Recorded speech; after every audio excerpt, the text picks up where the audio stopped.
Halo Cinephile, apa kabarnya kalian semua? Semoga sehat dan bahagia selalu ya.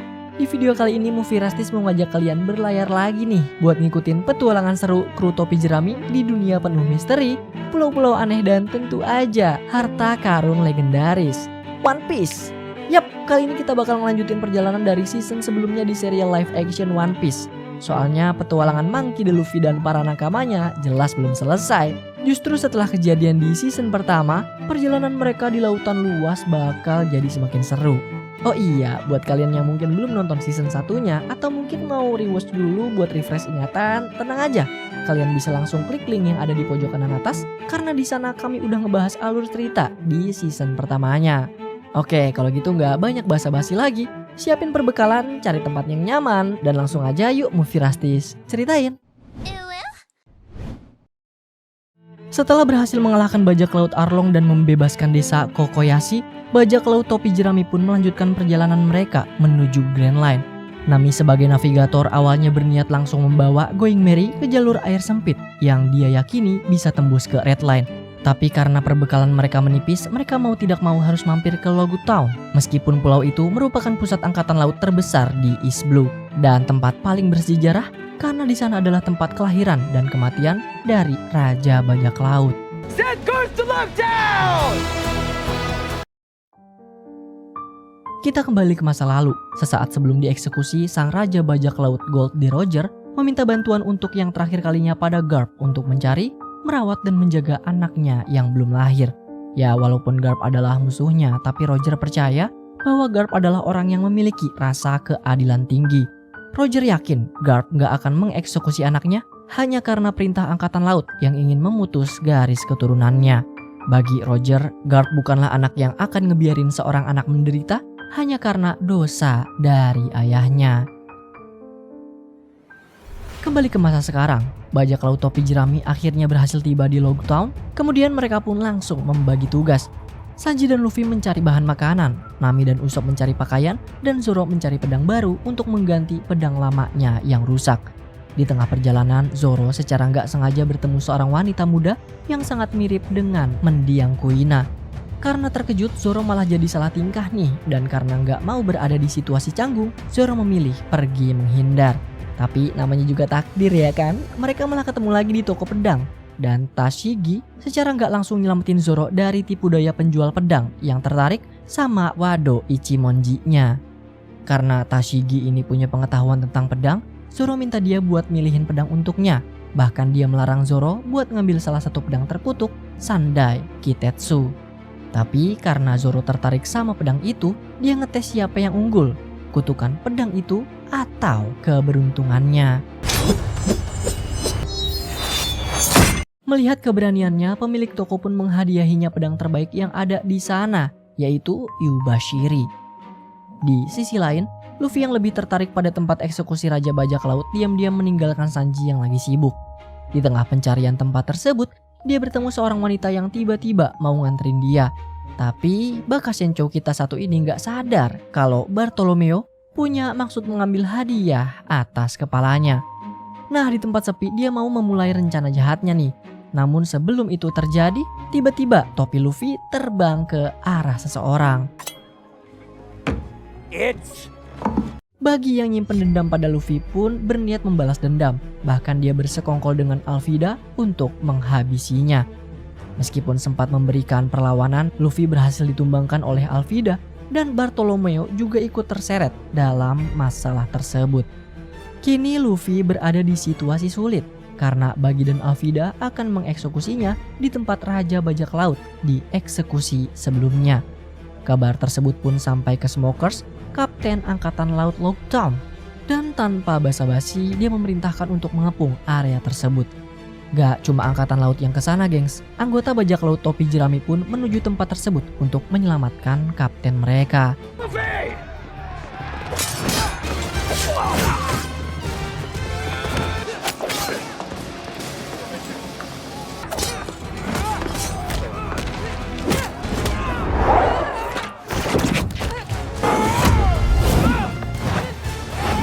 Sayangnya mereka sedikit terlambat karena Buggy berhasil membawa Luffy ke atas tempat eksekusi. Tapi bukannya ketakutan, Luffy malah tersenyum di detik-detik terakhirnya, sama seperti yang Roger dulu lakukan. Dan secara tiba-tiba, petir tersebut secara tidak langsung berhasil menyelamatkan Luffy. Namun masalah bajak laut topi jerami belum selesai karena angkatan laut mengejar mereka yang hendak kembali ke kapal. Bahkan Smoker menutup jalan kabur Sanji dan Luffy sehingga mau tidak mau memaksa mereka harus bertarung. Sayangnya itu adalah keputusan salah sebab Smoker juga pemakan buah iblis yang memiliki kekuatan mengubah tubuhnya menjadi asap. Dengan kekuatan tersebut dia dengan mudah menumbangkan Luffy. Tapi ketika hendak menghabisinya, ia dihentikan oleh sesosok pria yang paling dicari oleh pemerintah dunia.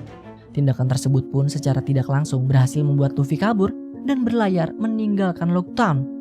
Tapi dari kejauhan, pria itu diam-diam memandangi kepergian Going Merry. Nah, karena penangkapan bajak laut topi jerami gagal total, Tashigi memilih menyendiri di sebuah bar.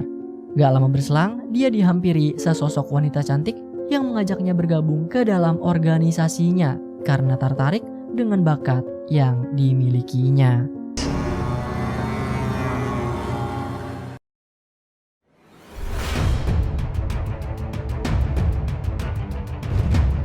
Kini, bajak laut topi jerami melanjutkan perjalanan menuju Grand Line. Meskipun harus melewati Reverse Mountain, jalur berbahaya yang akan menjadi kuburan mereka jika melakukan kesalahan sekecil apapun. Ya walau rasa takut mah ada, tapi mereka semua tetap percaya pada kemampuan navigasi Nami akan berhasil membawa Going Merry ke sisi seberang. Dan dengan kekuatan gotong royong, mereka berhasil menghindari karang Reverse Mountain.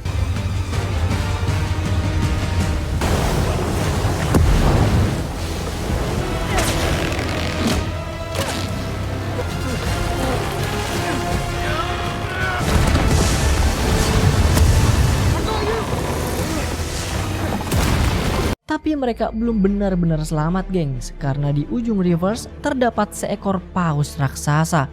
Luffy pun mencoba menghajarnya tapi gagal. Pada akhirnya Going Merry beserta para kru di dalamnya pun ditelan bulat-bulat. Gak terima nakamanya ditelan, Luffy pun meneriaki paus tersebut untuk mengeluarkan mereka semua. Tapi paus itu gak peduli dong dan sibuk nabrakin diri ke tebing Red Line. Namun dari belakang, sesosok kakek tua tengah membidik paus itu dengan obat bius agar dia kembali tenang. Kakek itu adalah Crocus, seorang penjaga mercusuar Reverse Mountain. Melihat apa yang baru saja Crocus lakukan, Luffy meminta bantuan untuk menolong teman-temannya. Tapi hal itu Crocus tolak mentah-mentah gengs, karena sia-sia menyelamatkan orang yang sudah pasti tewas. Ya walaupun sempat terjadi perdebatan di antara mereka berdua, Crocus akhirnya bersedia membantu Luffy karena sifat keras kepala Luffy mengingatkannya pada seseorang. Di dalam perut paus, kru topi jerami mencoba berbagai cara agar mereka bisa keluar. Saat mengecek sekitar, sesosok pria misterius tiba-tiba menyerang Sanji dan Usopp untuk mengambil alih Going Merry.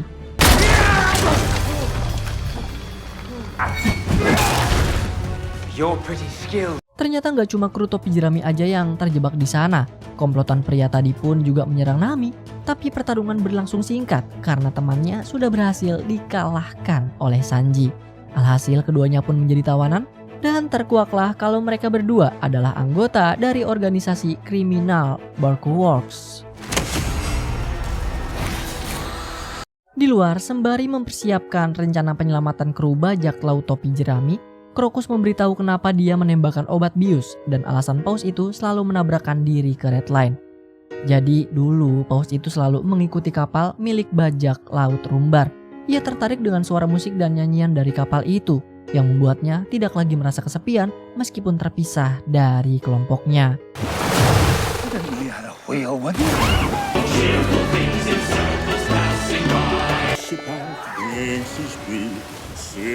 Paus itu diberi nama Labun. Namun saat kru Rumbar hendak memasuki Grand Line setelah melewati Reverse Mountain, sang kapten memutuskan untuk menitipkan Labun kepada Crocus. Nah, karena ia tidak ingin Labun ikut menghadapi lautan yang terkenal berbahaya, sebelum berpisah mereka berjanji akan kembali setelah menaklukkan Grand Line. Tapi setelah 50 tahun, kru Rumbar tidak pernah kembali. Labun yang mengira teman-temannya berada di seberang red line terus menabrakkan kepalanya ke dinding raksasa itu, berharap suatu hari bisa bertemu kembali dengan mereka. Melihat hal itu pun, Krokus sering memberinya obat penenang, karena jika Labun terus melakukannya, paus setia itu bisa saja kehilangan nyawa sebelum sempat bertemu dengan teman-temannya lagi. Setelah persiapan selesai, misi penyelamatan pun dimulai. Sayang seribu sayang, obat bius dari Krokus tak lagi mempan. Luffy pun mencoba menghajar Labun untuk kedua kalinya, gengs, tapi tetap saja gagal. Namun bukan Luffy namanya kalau dia nyerah. Dia memilih cara lain dengan bernyanyi lagu yang biasa dinyanyikan oleh bajak laut. Mendengar nyanyian itu, Labun seketika tenang menikmati lantunan dari Luffy sembari mengingat masa lalunya bersama kru Rumbar. Bahkan permintaan Luffy untuk mengeluarkan teman-temannya pun langsung Labun turuti. Sebelum pergi, Luffy membuat janji dengan Labun kalau dia akan menemuinya lagi. Bahkan dia menggambar Jolly Roger topi jerami agar Labun gak benturin diri ke red line lagi. Kini bajak laut topi jerami kembali berlayar mengarungi lautan Grand Line. Berbekal log post yang diberikan Krokus, mereka nggak perlu lagi khawatir tentang arah. Karena log post adalah kompas yang menyimpan medan magnet dari pulau terdekat. Nah ternyata nih guys, Krokus tuh bukan kakek tua penjaga mercusuar biasa. Dia adalah mantan kru bajak laut Roger. Krokus yakin Luffy adalah orang yang kru mereka nantikan. Orang yang akan mencapai Longtail dan menemukan One Piece.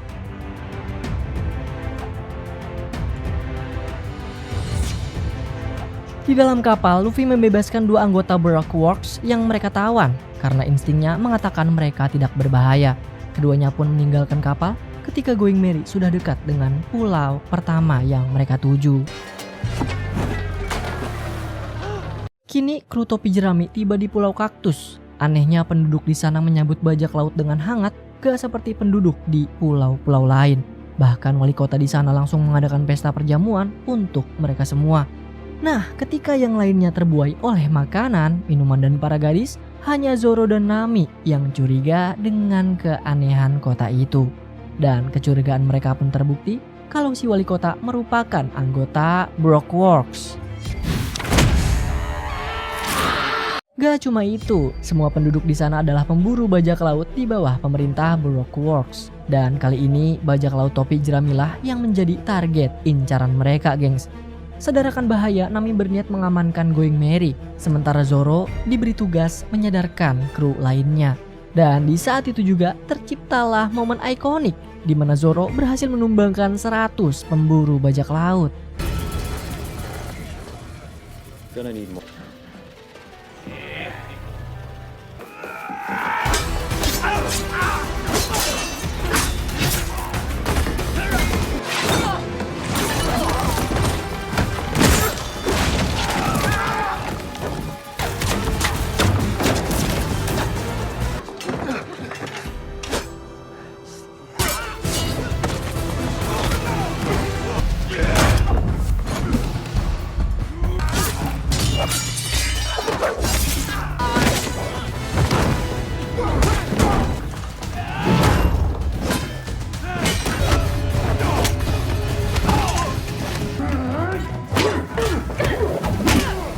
Di sisi lain, Nami secara nggak sengaja bertemu Luffy yang sedang mengejar anggota Baroque Works karena hendak mengambil Going Merry.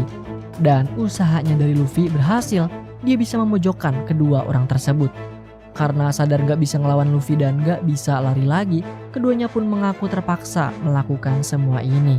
Tapi sebelum selesai pembicaraan, anggota Baroque Works lain datang. Mereka datang bukan untuk membantu, tapi berniat menghabisi Igaram dan Miss Wednesday. Setelah diserang secara membabi buta, Miss Wednesday mengakui kalau dia dan Igaram adalah penyusup yang ingin menjatuhkan Baroque Works.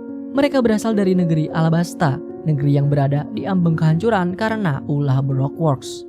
Mendengar hal tersebut, Luffy pun berniat membantu mereka dengan mengantar Miss Wednesday kembali ke Alabasta. Di kapal, Miss Wednesday memberitahu kalau dia adalah Nefertari Vivi, putri kerajaan Alabasta.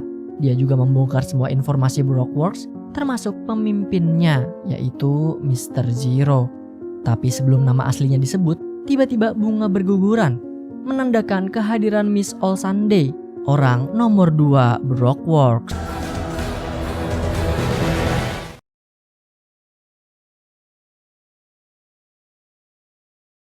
Menyadari musuh ada di kapal mereka, kru topi jerami pun mencoba menghabisinya.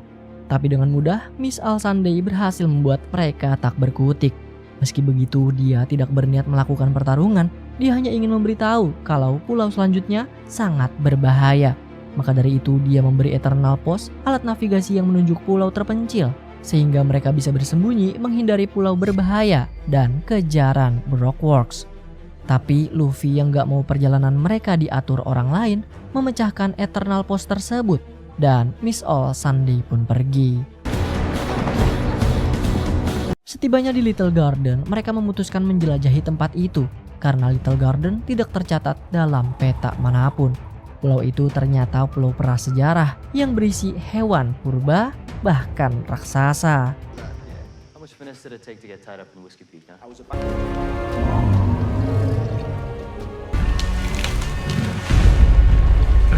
Meski Nami dan Usopp sempat ketakutan karena dikira akan dimangsa, raksasa itu meluruskan tidak akan melakukan hal tersebut karena dia hanya ingin berbicara dengan orang lain. Raksasa itu memperkenalkan diri sebagai Brogy. Dia adalah seorang prajurit Elbaf. Meski baru berbincang sebentar, Brogy sangat senang bertemu Nami dan Usopp, bahkan menganggap keduanya teman. Sama seperti Nami dan Usopp, Luffy dan Vivi pun bertemu dengan raksasa lain bernama Dory, yang juga prajurit Elbaf sekaligus kapten bajak laut prajurit raksasa. Mereka pun berbincang-bincang, bahkan Dory mengadakan upacara berkabung untuk menghormati Igaram yang gugur.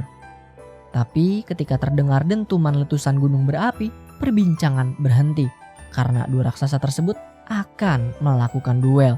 Duel demi memperoleh kehormatan yang telah berlangsung 100 tahun dan masih tanpa pemenang.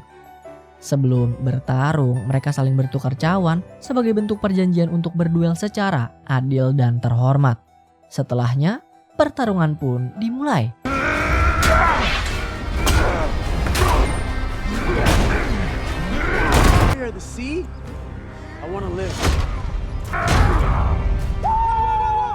Tapi di tengah duel sengit itu, tiba-tiba mulut Brogy mengeluarkan asap. Hal itu terjadi karena ulah anggota Brockworks yang menaruh peledak di cawan yang Brogy minum. Karena hal itu pula, Brogy harus menerima kekalahannya dari Dory.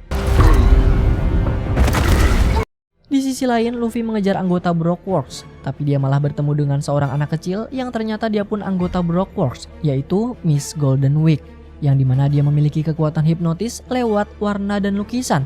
Hingga kini Luffy pun berada di bawah hipnotisnya. Sementara itu, Dory yang baru mengetahui kalau duelnya disabotase berniat membalaskan kematian sang rival. Tapi sebelum itu terjadi, dia tiba-tiba diserang oleh Mr. Tree, anggota Brockworks yang memiliki kekuatan memproduksi dan memanipulasi lilin.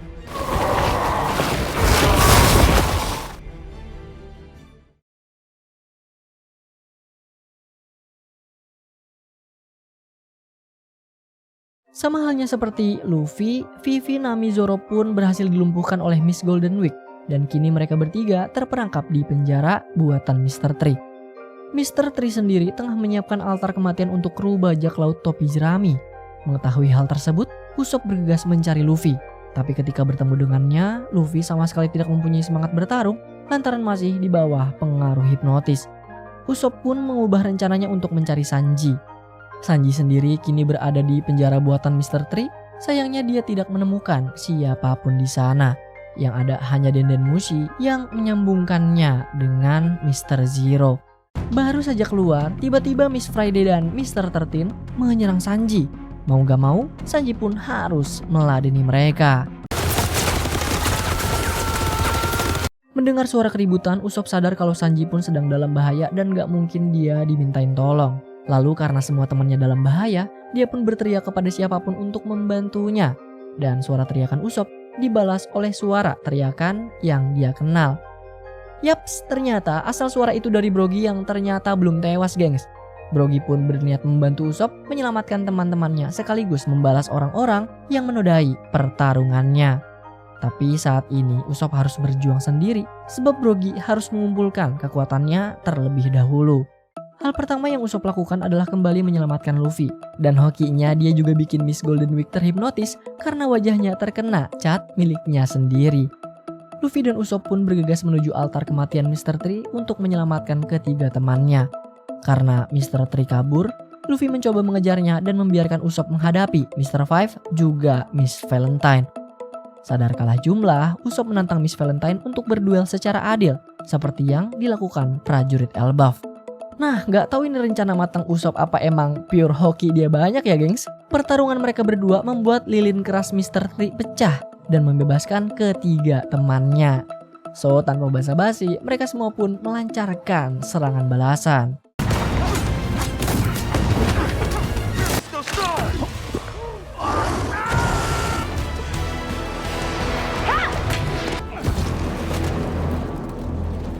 Di sisi lain, Luffy juga berhasil mengalahkan Mr. Tree. Sanji pun berhasil mengalahkan Mr. 13 dan membawa buah tangan Eternal Pose yang mengarah ke Alabasta. Duel antara Dory dan Brogy pun tetaplah imbang hingga mereka memutuskan membuang senjata dan berdamai. Tapi sebelum itu, keduanya menggunakan senjatanya untuk serangan kombinasi agar bajak laut topi jerami bisa berlayar dengan aman.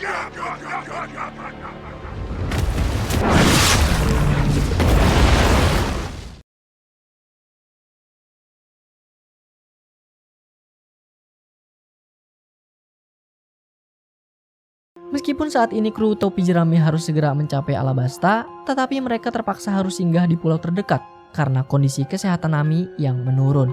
Kebetulan pulau terdekat adalah Pulau Drum yang terkenal memiliki banyak dokter berbakat. Tapi sebelum itu, Vivi memperingatkan mereka semua agar identitas putri kerajaan Alabasta tidak diketahui oleh orang-orang Drum, terutama raja mereka Walpole, sebab dulu politik antara Drum dan Alabasta sempat memanas. Benar saja, ketika sampai di gerbang, mereka tidak diizinkan masuk. Terlebih penjaga tahu kalau mereka adalah bajak laut. Tapi dengan segala kerendahan hati, Vivi dan yang lainnya berlutut agar mereka bisa merawat Nami.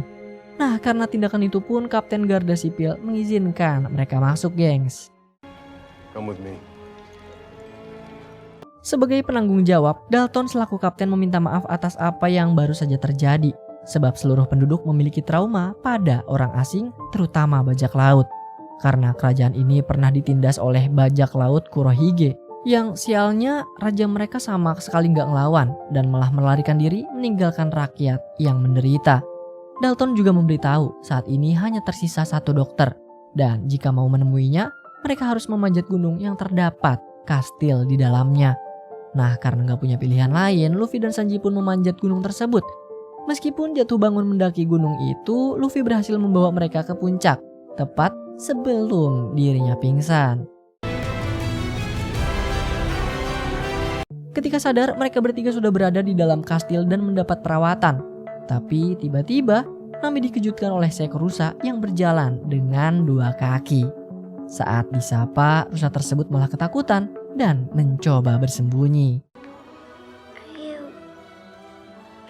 Nami sempat mengira kalau rusa itu adalah dokternya, tapi sebenarnya dia adalah asisten dokter. Dokter yang merawat lukanya adalah Kureha, dokter tua eksentrik yang menolak dianggap tua. Di tengah pembicaraan tentang penyakit yang diidap Nami, Luffy teriak histeris, memberitahu bahwa kemarin mereka diseret oleh monster ke dalam tempat ini. Dan ketika melihat rusa yang berjalan dengan dua kaki, Luffy pun semakin heran.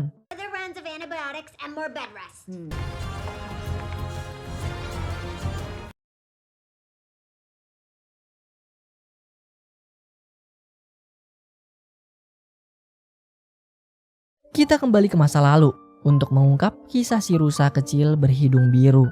Awalnya dia adalah rusa kutub normal yang tertimpa nasib buruk. Karena lahir dengan hidung berwarna biru, dia diasingkan oleh kawanannya. Gak cuma itu, dia juga gak sengaja makan buah iblis yang membuatnya bisa berbicara, berjalan dengan dua kaki, bahkan mengubah bentuk tubuhnya menjadi besar. Tapi karena keanehan itu, para penduduk jadi ketakutan. Alhasil dia pun diburu supaya penduduk merasa tenang. Sejak saat itu dia hidup sebatang kara. tidak diterima kawanan hewan maupun manusia. Hingga suatu hari dia bertemu dengan seorang dokter bernama Hiluluk. Berbeda dengan yang lain, Hiluluk tidak takut padanya. Ia menolong rusa kecil yang terluka itu, merawatnya dengan sepenuh hati dan memberinya nama Chopper. Tidak hanya itu, Hiluluk juga memberikan topi kesayangannya, mengajarkannya ilmu kedokteran, serta mengajarkan arti hidup tanpa menyimpan dendam. Ia juga selalu bercerita bahwa Pulau Drum hanyalah sebagian kecil dari dunia yang luas. Dan suatu hari nanti, ia berharap Chopper bisa berlayar mengarungi lautan untuk melihat sendiri betapa indahnya dunia yang penuh keajaiban. A pirate. Tapi kebersamaan indah mereka hanya berlangsung 1 tahun.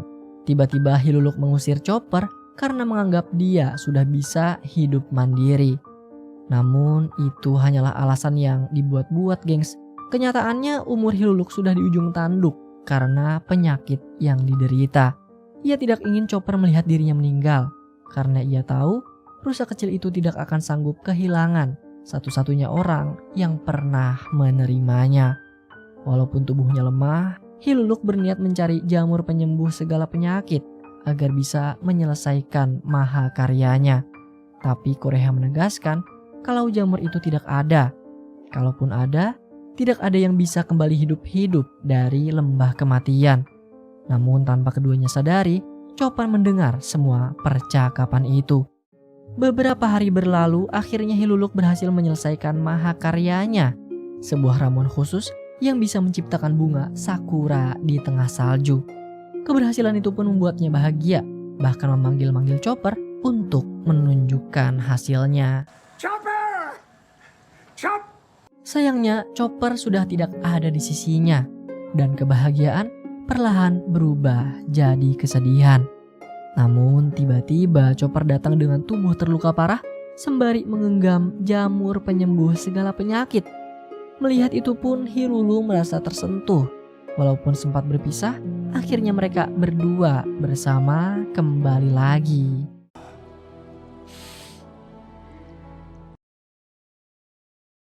Keesokan harinya, Hiluluk pergi ke Kastil Wapol untuk menyembuhkan para dokter yang disandranya. Tak lama berselang, Kureha datang untuk mengecek keadaan Hiluluk di rumahnya. Tapi Chopper mengatakan bahwa Hiluluk sudah sembuh karena memakan jamur yang ia berikan sebelumnya. Kureha pun terkejut setelah mengetahui kalau jamur yang Chopper berikan adalah jamur beracun. Dan dia memberi Chopper kenyataan pahit kalau Hiluluk tahu jamur itu beracun, tapi tetap memakannya karena dia menyayangi Chopper. So, mendengar hal tersebut, Chopper pun tak kuasa menahan air matanya. Sementara itu, Hiluluk kini telah tiba di Kastil Wapol. Meskipun tahu dirinya dijebak agar bisa dieksekusi, dia sama sekali tidak menyesal. Karena tugas seorang dokter adalah mengobati siapapun pasiennya dan apapun kondisinya. Sebelum dia dieksekusi, Hiluluk memberi kata-kata terakhir kalau kematiannya adalah awal dari masa depan kerajaan Drum yang lebih baik, karena di setiap masa pasti akan ada penerusnya. Dan dia memperingatkan bahwa mungkin saja seekor monster sedang menuju ke sana. Tak lama kemudian, Thank you, Chopper. benar saja Chopper datang ke kastil. Akan tetapi dia terlambat karena Hiluluk sudah gugur, sehingga membuatnya murka dan berniat mengamuk. Namun hal itu segera dihadang Dalton, bukan karena dia ingin melindungi rajanya, tapi melindungi Chopper yang akan menjadi penerus Hiluluk. Sesaat kemudian, Dalton pun mencopot jabatannya sebagai pengawal raja demi meneruskan impian Hiluluk. Sementara itu, Chopper yang baru tiba di rumah meminta dokter Kureha mengajarinya ilmu kedokteran untuk menebus kesalahannya menjadi dokter yang gagal, serta mewujudkan impian dia dan mendiang Hiluluk yang ingin menyembuhkan segala macam penyakit.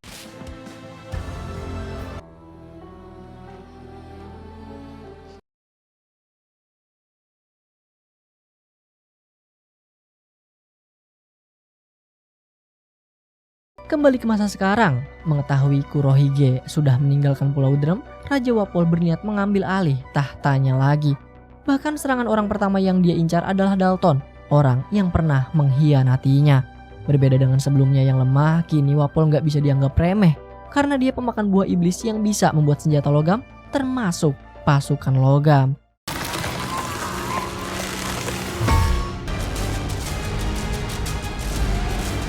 Sadar bahaya datang mengancam, Vivi pun memanjat gunung ke tempat Luffy berada dengan memanfaatkan senjata rakitan Usopp. Setelah memberitahu mereka semua bahwa Wapol bersekongkol dengan Baroque Works, Luffy dan kawan-kawan pun bersiap turun ke medan pertempuran, termasuk Chopper yang ingin merawat semua korban. Tapi tanpa mereka duga, Wapol sudah berada di kastil dan langsung menyerang Luffy yang dianggap penyusup di kerajaannya. Meskipun sama-sama pemakan buah iblis, Wapol sedikit lebih diuntungkan karena bisa membuat berbagai tipe senjata, mulai dari tajam, tumpul, bahkan peledak. Tapi dengan bantuan Vivi, keduanya berhasil membuat Wapol terpojok. Gak terima dipermalukan, Wapol pun benar-benar berniat menghabisi mereka semua. Tapi sebelum itu, dia ingin menghancurkan bendera Hiluluk yang ada di kerajaannya. Melihat apa yang dilakukan Luffy, Wapol mengejeknya bodoh. Karena demi bendera, dia rela menerima serangan telak. Tapi bagi Luffy, bendera bajak laut adalah simbol dari tekad yang teguh. Dan bajak laut sejati tidak akan membiarkan tekad mereka dihancurkan. Kemudian Luffy pun memberi Wapol pelajaran karena telah menghina bajak laut seseorang.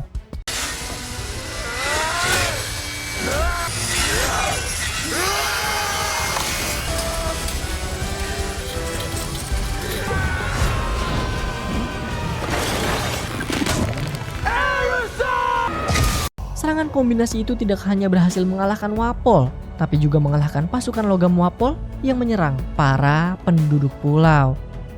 Kemenangan Luffy atas Wapol menjadi akhir dari penderitaan sekaligus awal dari kebangkitan Pulau Drum.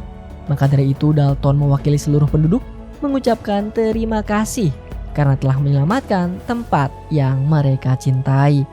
Dan di momen yang sama, Luffy mengajak Chopper untuk menjadi dokter kapal di kelompok bajak laut topi jerami. Namun ajakan Luffy Chopper tolak karena dia masih memiliki trauma, takut kalau dia tidak akan pernah benar-benar diterima oleh manusia. Akan tetapi Luffy bersikeras mengajak Chopper untuk ikut berlayar bersama mereka, hingga pada akhirnya keraguan Chopper sirna.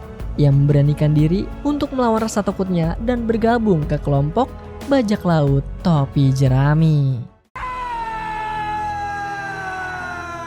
Sebelum pergi, Chopper memberitahu Dokter Kureha kalau dia akan berlayar bersama Luffy dan kawan-kawan sebagai dokter kapal mereka.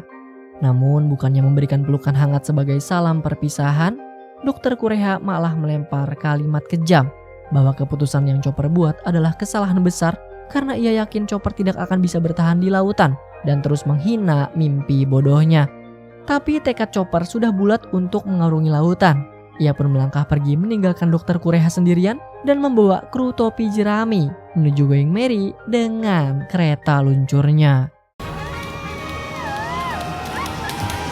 Sebelum benar-benar pergi berlayar, Chopper memandang kastil tempat Dokter Kureha berada untuk yang terakhir kalinya.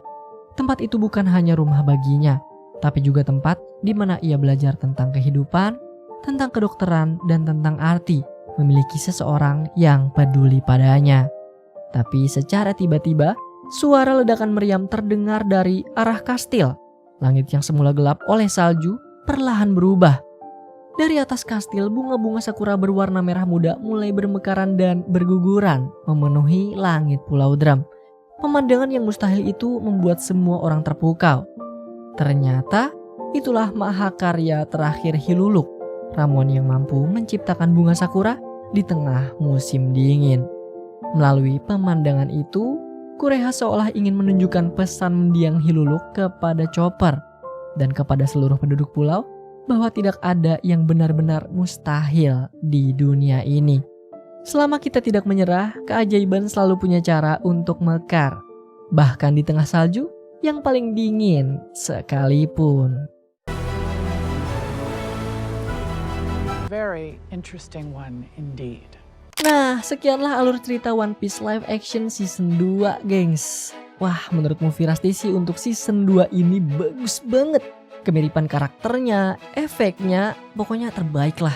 Kalau menurut kalian gimana? Coba dong komen-komen di bawah. Buat kalian yang abis nonton video ini malah jadi makin penasaran dengan dunia One Piece, aku sangat ngerekomendasiin buat coba nonton versi animenya juga. Karena emang seseru itu. Apalagi cocok banget nih dijadiin maraton buat nunggu buka puasa atau cari hiburan pas macet-macet mudik ya kan. Udah kali gitu aja ya guys. Udah mau buka nih soalnya harus siap-siap war takjil biar gak kehabisan. Pokoknya terima kasih banyak sudah menonton. Jaga selalu kesehatan dan sampai bertemu di video selanjutnya. Bye-bye.